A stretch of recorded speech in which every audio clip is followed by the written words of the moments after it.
বিপদের উপর মহাবিপদ। ভয়ঙ্কর বিধ্বংসী গতিতে ধেয়ে আসছে ভয়ঙ্কর ঘূর্ণিঝড় রেমাল। ল্যান্ডফলের গতি কত হবে? কলকাতায় দুপুর 12টার পর থেকেই বদলে যাবে আবহাওয়া। তো এই ঘূর্ণিঝড় কোন উপকূলে আছড়ে পড়তে চলেছে?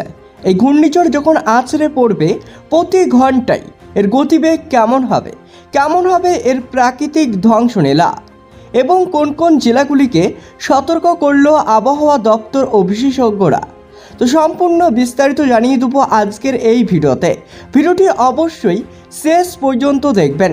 ভিডিওটি ভালো লাগলে লাইক করবেন, আর এমনই প্রতিনিয়ত ঘূর্ণিঝড়ের আপডেট পাওয়ার জন্য চ্যানেলটিকে সাবস্ক্রাইব করে পাশে থাকা বেল আইকনটি প্রেস করে চ্যানেলের সঙ্গে থাকবেন। তো চলুন এবার এক নজরে দেখে নেওয়া যাক। প্রমাদ গুনছে সাগরদ্বীপ, ল্যান্ডফলের আগে শক্তি বাড়বে রেমাল, এমনটাই পূর্বাভাস দিয়েছে মৌসুম ভবন।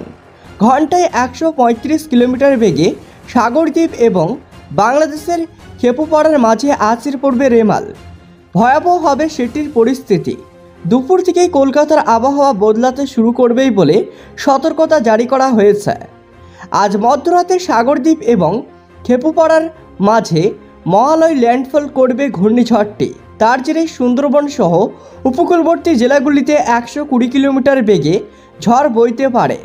কলকাতায় 90 কিলোমিটার বেগে বইবে ঝড়ো হাওয়া, তার সঙ্গে চলবে বৃষ্টি।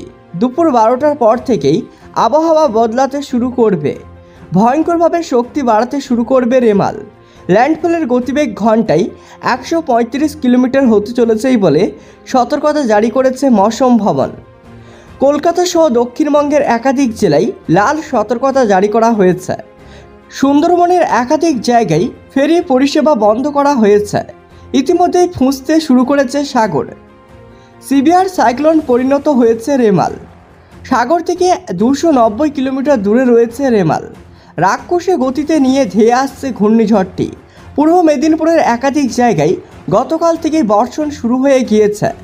বেলা বাড়ার সঙ্গে সঙ্গে ঝড়ের গতি বাড়বে। সুন্দরবন এলাকায় ঘন্টায় 120 কিলোমিটার গতিবেগে বইবে ঝড়ো হাওয়া। কলকাতায় ঝড়ের দাপট থাকবে 90 কিলোমিটার, তার সঙ্গে চলবে ভারী থেকে অতি বর্ষণ।